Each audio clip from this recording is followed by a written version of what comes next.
Il y en aura partout là. C'est un musée unique en France qui devrait ouvrir ses portes dans un an. On est plongé dans une autre époque. On est revenu 1100 années en arrière. Donc on ne doit pas voir l'architecture. Vraiment, le bâtiment, il est sous la terre.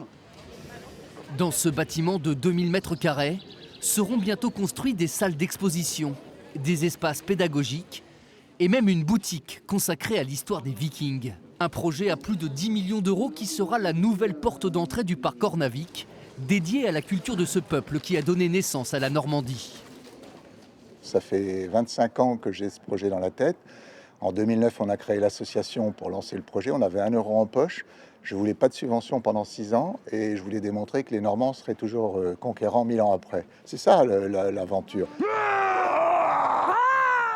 Depuis plus de 20 ans, le parc Ornavik propose chaque été au public de remonter le temps à la découverte de la culture viking dans un village médiéval reconstitué. Avec ce nouveau bâtiment, financé pour moitié par la région, Ornavik ambitionne désormais d'attirer chaque année près de 75 000 visiteurs. Je pense que ça va être un énorme succès. Et en plus, les Vikings, vous avez vu le nombre de séries autour des Vikings.